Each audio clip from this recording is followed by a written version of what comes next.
can you like fluff it a little bit to where you don't give too much of that tea? Yeah, okay, so talk about see you at 0 later on. And then he didn't say that. I didn't say that. I'm sorry. Edit. Chop.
In the words of Monique Hart, hello world, hello America. My name is Derrius Carter, pronouns he, him, his. I'm a prevention specialist here at the Champaign-Urbana Public Health District. And yeah, did you want me to say anything else about myself? I mean, that was one hell of an introduction. Was it? Okay. Like, hold on, let me go like reevaluate my introductions real quick. I'll be right back. No, but yeah, thank you so much for doing this with me today, Derrius. Guys, I actually have been talking with, last week, you probably seen the last episode I did with Chris Wade, and we talked about getting to 0. So I actually got a hold of Derrius and also Candy here in Champaign to talk with me about getting to 0 and what that kind of means for us here in Central Illinois. But before we dive directly into that, Derrius is going to tell us a little bit about some other things as well. And before we start with that, we're going to go ahead and do a dab of that coffee. I don't got my mug. It's in my car. Derrius is telling me to go get it. He's like, just go. I said, I got my water bottle. Y'all gonna have to deal with this, okay? So I ain't gonna open it because it's gonna spill on my camera. We get a dab of that coffee. Bing.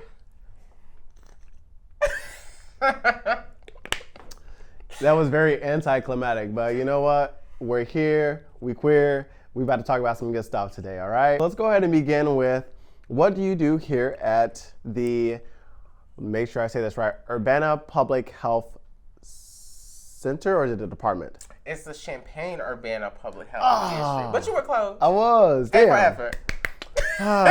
Okay, I'll take it. You know what?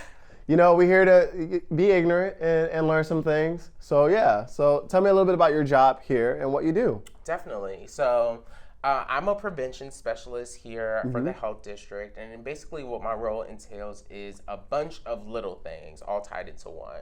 So the big thing that I do, which is what I got my degree in, I got my master's in public health at the University of Illinois. Dang. Did Chaz your age? Like I don't say his age, but he is young. And you have your master's? What? That is so dope. Yeah. That's so cool. Kudos. Thank you. I got my MPH, and then I came here as a prevention specialist using a lot of health behavior theory in regard to like our prevention efforts. So I work on the prevention side. And then we also have a care side in regard to HIV. So I do a lot of like social marketing, basically. How are people thinking, oh, I need to change a specific health behavior that may make me susceptible to HIV. So I do a lot of outreach with social marketing companies. I work with like Grindr to do like ads and stuff like that. So a lot of communication stuff, which is funny because I didn't get my degree in communication. But here you are. Right. So it's a lot of doing stuff like with ads, making sure we're intentional about how we do ads. Like sometimes I feel like whenever you see, not a lot nowadays, but beforehand, HIV prevention had a specific face, right? Yeah. Oh, of course. And then I think with anything, if you don't reach everybody, you're not doing your job, right? Because HIV prevention is for all of us, right?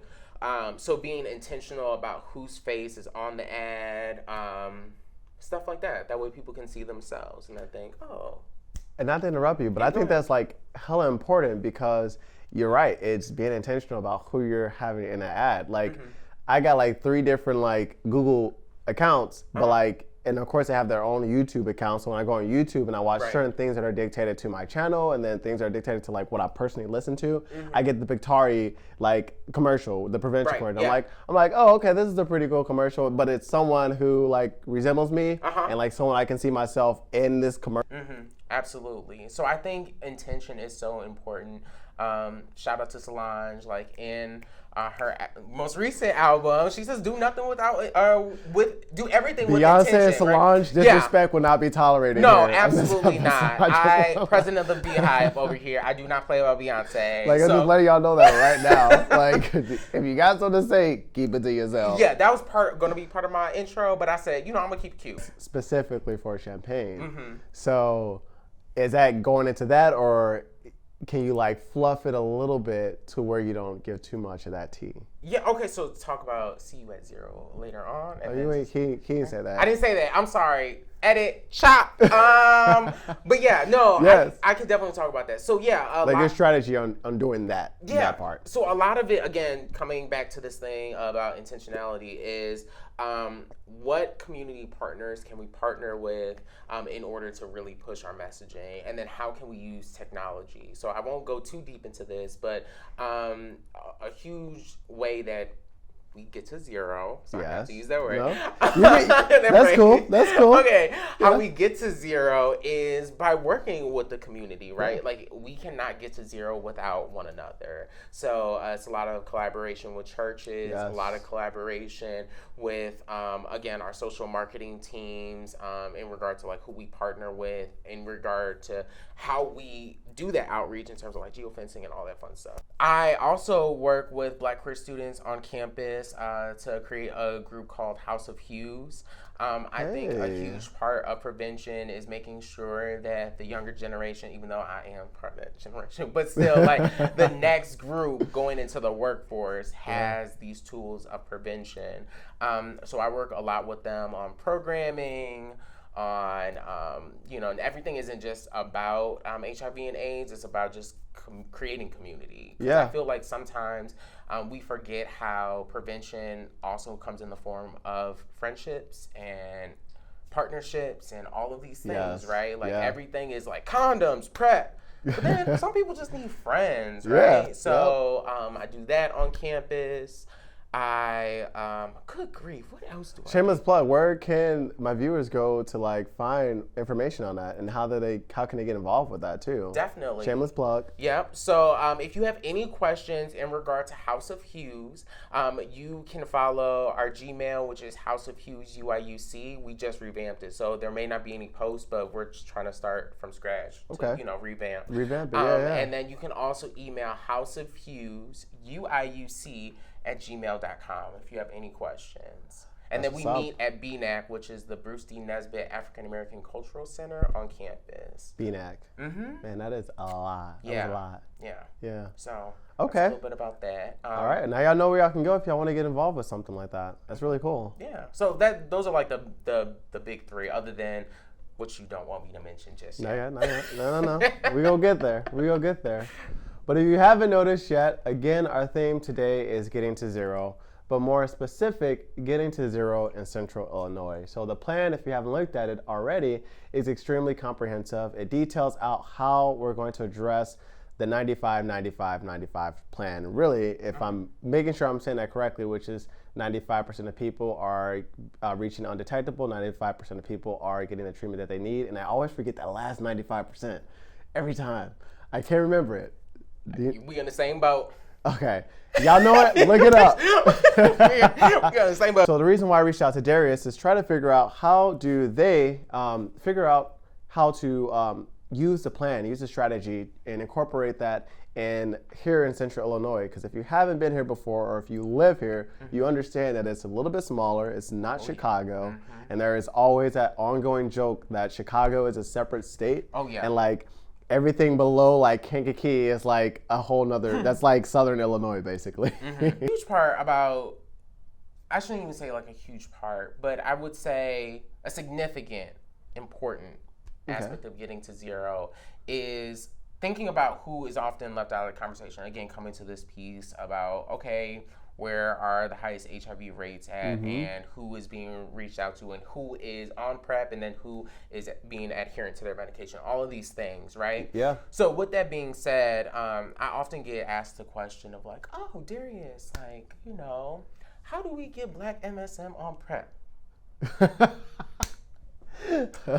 And I roll my eyes specifically because of the fact that I think specifically in the public health world, there's this notion that there is an answer to just everything, and like a textbook answer, right? Yeah. Like you open up a book, the answer's right there. And you know the answer. Right, okay, okay, right? And that's not always the case, right? Yeah. This is just not how humans operate, right? There's not a textbook answer to solve one specific issue. Of course. However, again, I think the word of the day, very Sesame Street, is going to be intentionality, being intentional. Attention. It's like, bing! Right. Every time I say it, we should just have a bing. Yep, I'm for it. I'm gonna. Can I bring it up now? Yeah. Okay, so we have a thing called See You at Zero, and that is our version of getting to zero, specifically for Champaign-Urbana. And how we want to get to zero is not necessarily getting to how should I put this? This is why I have to edit my thoughts. Yeah, like I'm like getting. Well, if you're saying like if it's not necessarily getting to zero, is it kind of helping to that path? To get to zero, right? Okay. So a lot of public health practitioners, specifically in like big cities, so Atlanta, Chicago, San Francisco, you know, all of those spaces, specifically we're talking about like Black MSM, right? It's a conversation of like, oh, where do Black queer folks hang out, right? Where are these intersecting communities at? Yeah. Right, and I want to know too. Let me know. I want to know. We all want to know. Specifically, we are not in Chicago, so let us know. We are here struggling trying to find some friends, okay? Like, it's hard. It really is. It really is. So, See You at Zero tries to understand that, like, oh, you're not going to just go to one specific bar and be able to spread all of this message. You're going to have to do so in a way that utilizes technology, utilizes campus, like I was saying, House of Hues, utilizes churches, specifically Black churches, because I think there's also this narrative and notion that Black queer folks don't go to church. And however, which is a topic that we will be talking about later in the season. That is really good. I've started to realize that, like me personally, like, is that a thing that we do or we don't? And like, if we do, where are we going? So like, I've been trying to find like places that are inclusive first off to that, but then where are the Black people? Where's the Black community going to? Right. Because even if I go to those places, they aren't necessarily there. So it's kind of like, you can have church at home too. At least that's what my papa tells me. It's like, you ain't got to go to church. You can just, you can be at home and throw on some gospel right there. Okay, hey, don't make me shout. But yes, but that's absolutely true though. And I think too, like, not only is there that notion that Black queer folks don't go to church, but there's also this assumption that folks in the church have no connection to Black queer folks. And I can let you know firsthand that is not the truth. Okay. So when we think about the families of Black queer folks, they're in church, right? Yes. So if we're spreading prevention methods while in the church, and then people know somebody else, that message goes down the pipeline, even if they're not present, right? And we have to think big picture instead of like, just like, oh, how can I talk to this person directly? How can I talk to somebody who may have connections in different who can ways? share this word of mouth? We all are familiar with the tactics, the strategy on how to prevent it and how to get tested. Are we going in and are we having those conversations, further beyond just our friends who are HIV positive? Yeah, I think that's a huge thing, specifically for the See You at Zero campaign, is to welcome discomfort. Yeah. Right? People are having sex, but people don't want to talk about sex. People don't want to talk about sex at church. People don't want to talk about sex on campus, basically. We don't do that. We are holy people, okay? Like, For real. We gonna go to heaven and we gonna have sex there. People act like it's just not a thing, right? Really, yeah. And it's like, it's a very convoluted conversation. Right. Yeah. Mm-hmm. Even like when I talk to like my family and things like that, it's such a, like, maybe up within the last year, we can like openly talk about STDs and things that we've, like, I felt like and I'm not just saying that I had some part in that, but like within my family, my Black family, like, I was able to share my status, and because I was HIV positive and I was able to talk about other things like chlamydia and gonorrhea, we were all able to talk about our experiences with it and laugh and all this other stuff. And it's like, that is beautiful. Yeah. And it shouldn't be convoluted, but how is it, you know? Right. And it's weird because it's like, when we think about these things, when we think about just any health status situation, right? Yeah. Like, if people in your family can talk about heart disease, they should be able to talk about their status. That's how I see it, right? I agree. And in turn, that's a support system in the same way it is for a grandparent who has heart disease. You get what I'm saying? Like, so again, that's why like See You at Zero is so important, because of the fact that it tries to strategize, okay, how are we doing this, or spreading this message with different tools. So yeah, and that's just one of the many things that we use, aside from, I know I keep talking about churches because that's what I do the most. No, and you're fine. I like to, if you haven't noticed, I like to go off and dive a little bit inside conversations from what we're intentionally talking about, right? And then kind of go back to us. I like that you're bringing it back full circle and saying, like, even though we're talking about this, there are other tools that we do. Absolutely. So yeah. But that's the big one. The churches, I feel like that's my favorite, even though it is difficult. It's my favorite just because you're able to engage in these conversations with people who just otherwise would not have them. And people have questions. They do. I mean, my own family members have questions and I'm like, go ahead, ask. Let's talk about it. Let's talk about what it means to be HIV positive. Let's talk about what it may mean to be HIV negative and want to get on PrEP. Let's talk about these things, because in turn you can share this information.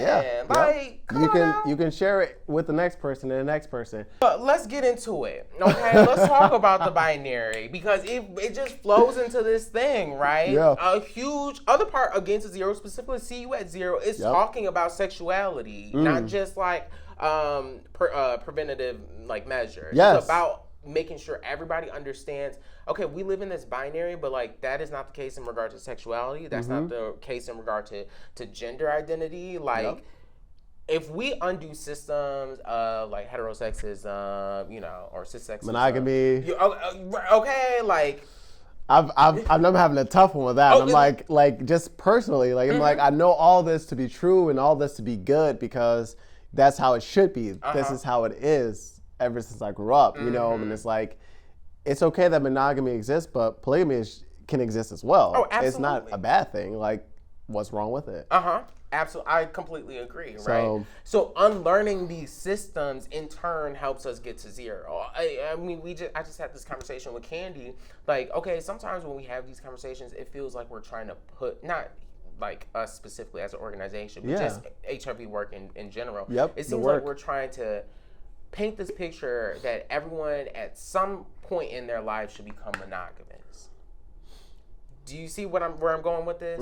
Keep going. So like, okay, get on PrEP, but when you're in a monogamous relationship, like, put in these bites of information that one day someone should become monogamous. Well, that's not everybody's tea. So it's like, how are you engaging in this work and then also having this like hidden agenda sometimes? Yeah. And like, folks should become monogamous. Like, that was, when you said that, that was like one of those indications in my experience where I was just like, yeah, I remember that. And I can see that through some of the healthcare language where we tend to make it one or the other, but at the same time, you don't want it to come off like you're trying to shove all this stuff, shove all this agenda and stuff in someone's mouth. Like, hey, this is what you can do, and this and that and the third.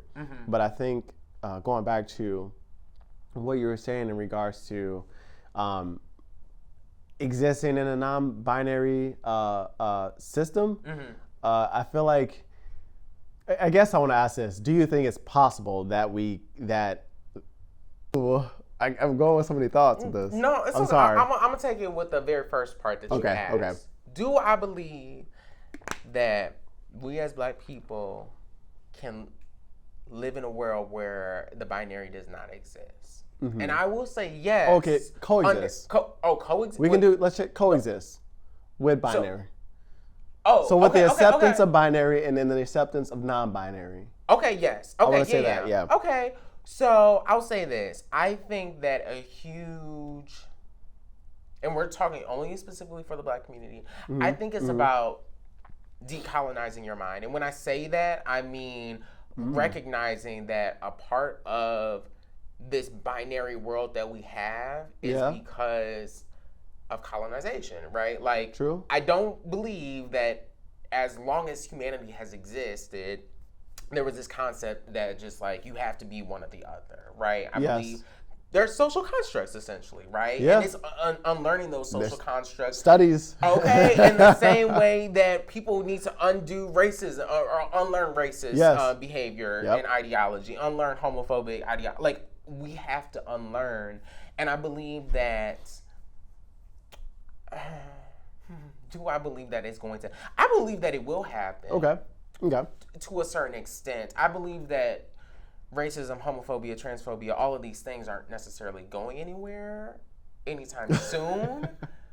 Because when I think about how structures are set up, that's what I was going to say, yeah. It's really kind of hard to, you would literally have to remove the structure, the system that was created with the foundation of those things, right, and build new ones. Literally, like you're undoing entire institutions. But this is TT. How do you unbuild those structures when there are certain groups of people who think that is a threat to who they are and their existence? When you unbuild that and you try to make it better for everybody else. That loss of privilege that people, or is that what you're saying? Yeah, like when people feel like something's being taken away from them. Yeah. Mm-hmm. Yep.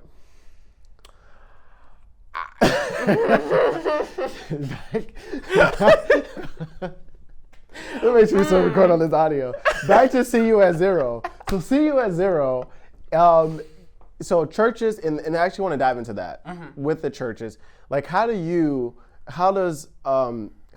Champaign go and find those Black communities or those? I would definitely say it's hard to look at effectiveness when you're talking about like church specific like programs or prevention strategies, like unless it's like a research study, right? That's difficult to look at effectiveness. However, I do think that we have made change within the churches that we've been a part of, right? And I think that's manifested in the form of conversation, just getting knowledge out about what PrEP is, right?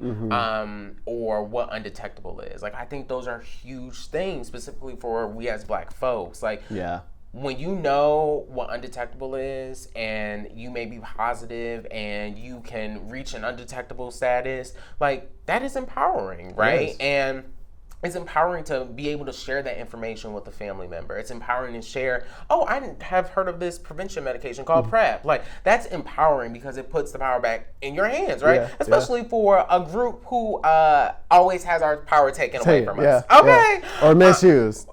So all of these things, like, that is great. It is. That's what I feel like we've done a great job with the churches. And obviously, like, for some, we've had to, take baby steps. Yeah. Like, we couldn't just come in with all this HIV prevention information. We've had to establish relationships. Like, hey, are you cool if I come to a church service one day and just sit in? So people know that you're not here for, like, just work. I'm just here to like put this all in your face and this, that, and the third. Right. You're just trying to meet people. Yeah. And then when, churches always are like, okay, take 5 minutes to meet your brother or sister. Again, in the binary. And, you go talk to somebody and you get to meet people. You get to meet barbers, right? That's another part of See You at Zero is collaborating with barbershops. That is a good idea too. That really is extremely good. That's like family Thanksgiving, but like for Black men. Yeah. Black young men. Like we all get our haircut. We all go to Black barbers. And we all just talk about things that we don't necessarily talk with our family or with our girlfriend or with our boyfriends or whatever that case may be. Like I find that some interpersonal communication happens in the barbershops. Absolutely. And then we are able to share this information about HIV prevention and about PrEP, and then also talk about how homophobia leads to higher HIV rates, because we could talk about that too if you got time, talk about structures of homophobia, but we could get to that later. You're able to challenge these problematic ideologies even in barbershops. Yes. Because hyper-masculinity, you know what I mean? Super hyper. Okay, so Super hyper. Although it's a space that we all inhabit, it's also a space where a lot of us don't feel safe, specifically speaking for myself. Like, it's always not a safe space. So if you have somebody who cuts someone's hair, who is affirming of someone's identity, and you know, it's funny because black men who cut other straight black men's hair, they're always like, well, you better be safe and you know, use a condom and all this stuff. Well, why can't you have that same conversation with the queer folks who sit in your chair, right? So if you have those conversations and are able to push, you know, have pushback, then, you know. Wow. Anyway, let's bring this conversation back. I agree with you. Like, even growing up and going to barbershops myself, my older cousin would cut my hair, but he would always talk about, hey, man, when y'all been getting pussy, like, y'all been doing this, and my eyes, like, I was a nerd. Like, I played video games. I didn't lose my virginity until I was 19. Like, but all my other cousins and brothers, they, you know, I won't say they were all doing their thing, but they were embracing who they were, and they knew who they were because they had a representation who affirmed their identity. But when you don't have, when that person who's affirming can't see themselves in your situation, they just look at you for your sexuality, but not you as a human. There's a whole disconnect that is being missed there. Absolutely. And I agree with you. If that connection was made, it will be so much more empowering and encouraging to that person who is being affirmed. Right. And when I was saying like homophobia leads to higher rates of HIV, if someone's not able to express themselves or be themselves to the fullest potential, right? Or have these conversations that their straight siblings are having with their parents about, you know, STI prevention or whatever.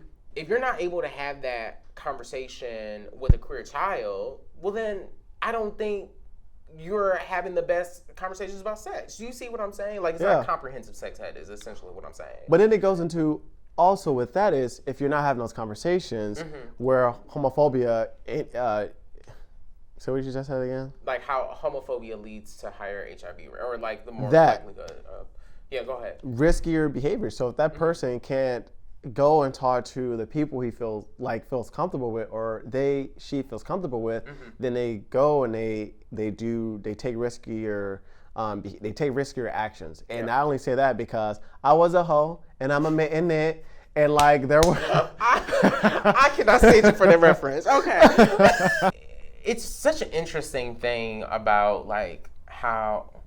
Let me know if I'm talking about this too much. But it's just interesting, like how dive. I love these type of conversations, really. Yeah, like how homophobia just perpetuates these things that we are trying to stop, and how they show up in spaces where you're even supposed to get care, how they show up in our public health departments, how they show up in hospitals, right? Like, it's just so interesting that like this toxic, you know, mentality leads to so many different things, despite, you know, I don't know. It's just interesting. Yeah, no, I definitely think that we have to challenge folks who exhibit problematic behavior under the conditions if you feel safe, right? Like, I understand that sometimes it's not the safest. Choose your battles. Okay. But I definitely think that we need to point out when someone is engaging in bigotry versus when they think it's an opinion. I think a lot of family members think their homophobia is an opinion, and they're entitled to that opinion in the same way that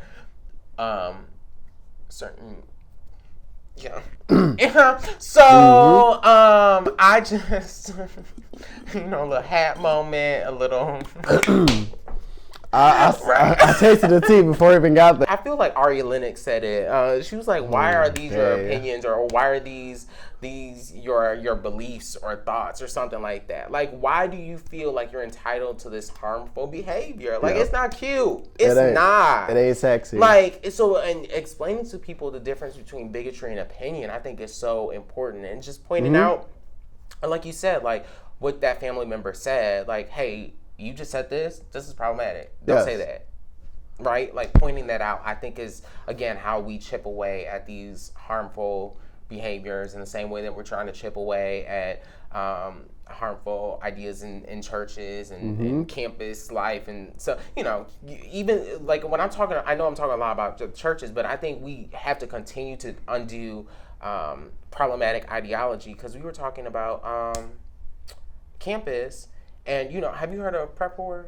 Prep war? Prep whore. Like if someone's on prep, they get called a prep whore. No. Oh yeah. So that what? Mm-hmm. You've never heard of that? I've never heard of that. Audience, if you have educate. Yeah, you've never heard of that. No. Like people think like, oh, if you are on prep and you're on it to be, sexually liberated or whatever, then you're a prep whore. So again, chipping away at these ideologies that people can't be sexual beings and liberated and all. Again, there's a lot of chipping away. You gotta. But that is a whole new structure, though. Like what? I know. But that's. I know. Like you said, bigotry versus got you. Yeah. And so, where? Yep. Mm-hmm. So pointing that out when you have the opportunity, so you can chip a little bit away at that structure. I know. That is so crazy. You've never heard of that? No. Yeah, that's a thing. In all my world, and I'm using this in the sex positive, but I know some prep whores, and kudos, do your thing. There ain't nothing wrong with being sexual. Being sexual and sexually active. Like if you're going and you want to protect yourself because you like sex and you want to enjoy it the best way possible, you want that added benefit. And right. Why not? And then we also don't take into consideration like mental health and sexuality. Like some people do get anxiety about testing, right? Mm-hmm. So if someone knows that they have anxiety in relation to testing and they know that prep is going to chip away at that anxiety, why not affirm that and let that person be on prep without you calling them names? Like, how are you guys kind of tackling some of those stigmas and anxiety for people who go in and get testing done or go in to inquire about prep? Are you using similar tactics like how they do with birth control? Like what's the strategy with that? Yeah, I would definitely say, so for me specifically, I haven't had any experience where, I don't know, say for instance, I saw somebody from the outside and they came into clinic and they're like, oh, I just don't want to be involved with Derrius because of X, Y, and Z, or because I know Derrius. But I feel like we do a great job in honoring people's privacy and being discreet. Obviously HIPAA, but yeah, of course. But other than that, just like respecting, like, oh, I know this person from X, Y, and Z, and I think it may be best for somebody else to see them for prep, right? Yeah. Like recognizing, like, oh, this person has expressed discomfort in even like coming to get tested, so I don't want to add to that. So I feel like we as an organization do a great job at that. Of course. I can't think of anything specific, like any strategies other than that, but I do think that we try to make sure that everybody who walks in these doors are affirmed. And I mean, we try to do it at the very beginning, like when people come into intake, right? Like we ask folks what their pronouns are. Like we introduce, love that. Yeah, we introduce us, like ourselves, with our own pronouns, and then our intake folks will ask other people how they identify. So like people feel affirmed from the very start. People feel seen from the very start. From the very start. Yeah, but That's other beautiful. than that, I can't think of anything else. Okay, well, I guess my other question would be in regards to getting to zero. Now, so you kind of use transparency and visibility as a very strong method to kind of build that relationship with any patient that kind of coming for testing or coming in just for resources. So going to some of the strategies that are within getting to zero or see you at zero, in this case, and before I throw out this question, is see you at zero, is that specifically aimed for young black MSM? Is just everyone in general? Yes. So now, okay, let's kill that question I was going to throw out there. Let's go back to that and say, let me ask, what are some of the other strategies that we use to that you use to go to other communities and get involved in those communities as well? Definitely. So I'm going to talk specifically from what I do, and then I'll talk about organization for See You at Zero. So aside from, what I was mentioning, like with the churches, I still do a lot of stuff on campus, not just with black queer folks. I'm still very involved with our MPH program to talk about, like, I come in and speak about PrEP. I come in and speak about, undetectable, all these things that future public health practitioners need. Yeah. And I know specifically when I was doing my graduate school stuff, we really, like, we would talk about HIV, but it was very much like, let's clump it into STIs and then move on, right? Yeah. Like, I have reached out to my professors and I'm like, no, help me help other people. So a huge thing is helping future public health practitioners, doing a lot of work with like university housing and stuff like that. I don't know if you've heard of like the multicultural advocates. I used to be one. They're like RAs, but like social justice oriented. So yeah, so doing work with them. I wonder if you got something like that. Yeah, it's a great program. And then what else? So that's campus stuff. A lot of bar outreach. So not just, what people call gay clubs. But that's what I say. I'm like drag shows and things like that. I mean, we do a lot of that. Like we're always at drag shows, but also thinking about like, like in the summer we do a lot of outreach where we just walk around with cards, like U=U cards, prep cards. Hey, there we go. Go to bars, just have conversations. I'm over like, yeah, okay, yeah. Go to bars and just have conversations with people, specifically who we think. I think there's also like this picture like, like we don't have to talk to like, I don't know, a white straight man. Okay, but you don't know who that person has connections with, so obviously talk to them, right? Yeah. So those are a lot of our outreach strategies that we use. I talked about technology. We work a lot with our local government. I don't know if you heard that both the Champaign and Urbana mayors signed our Getting to Zero Illinois proclamation for this area. Yeah, that's what's up. I did not hear that. Yeah, so I'll send you. Maybe you can like, I don't know, put a big I'm gonna send me all of like the resources that you think will be good for this, and I'll just add them into the video. Gotcha. Yep. Yeah. So a huge part of that is working with people who have systemic power, right, or who have a lot of eyes looking on them, right. So with both the Champaign and Urbana mayor signing that was really helpful for like pushing our message. That message out there, that just empowerment to that too. Absolutely. Oh my gosh, there's a lot of elements to CU at Zero. Like you can't be one dimensional. So where can we go and like see like the CU at Zero, like and things like that? Yeah. So we have a Facebook page which is CU, like the letters, at Zero. And then Instagram is CU_@_0. And then the Twitter is the same thing. Okay, you go get a follow from me. Okay, wonderful. Yep. Yes. So, and then our Instagram page, like we love to like have relevant content, because sometimes like if you just post like, I don't know, someone at their desk doing HIV prevention work, it's like, okay, child, that's not really exciting. However, we use what are you really doing? Right. We use a lot of like not social media, celebrity news. At least I do. Like if you see a post from me, it's most likely some celebrity. But use that in correlation with what's going on within Champaign, right? So we recognize that's smart. Specifically like younger people, they want to see like what their favorite celebrity is doing. Like I have, the Drag Race girls on there talking about HIV prevention, but I also have, other celebrities who were just on the Golden Globes carpet. You get what I'm saying? Yeah, so using different strategies so people are like interested in participating with getting us to zero. Okay. So yeah. That's actually a really good strategy. Yeah. I was talking with a friend last night and I'm like, hey, I'm about to do a TikTok challenge, and it's so like not appropriate, but he's just sitting there talking and he has like this like little font and it says like bacteria and the other one says white blood cells, and like the bacteria is like, bro, is this where I come to like such and such time, a good time? And then the white blood cell like, I don't know where you at, but you need to go like such and such time. And I'm just like, yo, I need to recreate this using those different strategies to like bring it into the conversation and make it more engaging, because you're right. If you have a photo or a video of someone at their desk or just like sitting there with like just a caption of like U=U, it's not as engaging.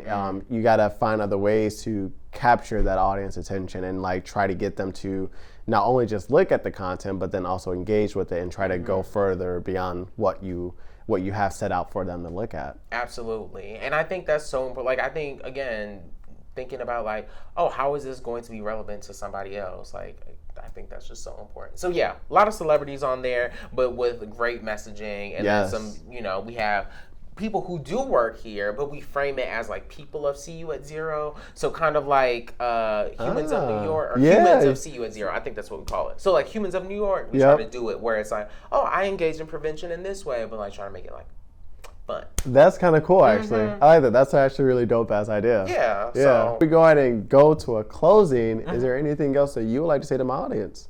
Ooh. Oh my goodness, I feel like this is like a confessional. You know, like when you're on the reality TV shows. Let me go and walk off screen there. No, I would definitely say like follow the See You at Zero Instagram pages, especially if you're in Central Illinois. If you're interested in public health information and also stay on Twitter lingo, follow me at Derrius MPH. That's DERRIUS MPH. That's on Instagram, Twitter. I think that's it. But yeah, no, I'm very, like, obviously I'm a public health practitioner, but I'm also fun, and I thought you were going to say something else. I was like, no. I saw you say, like, you get dragged if you come over.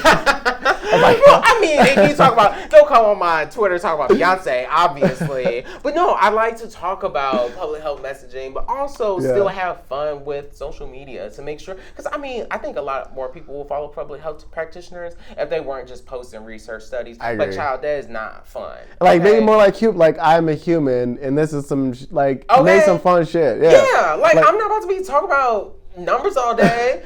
Make it. Yeah, we're talking about a heavy conversation, but it doesn't have to always be about the numbers. It doesn't have to always be about the systematic, the stigma. It can be a legit conversation where we can both take away something from this and both bring some ignorance, some uncomfort, some comfort, some knowledge, and just walk away with something beautiful after it.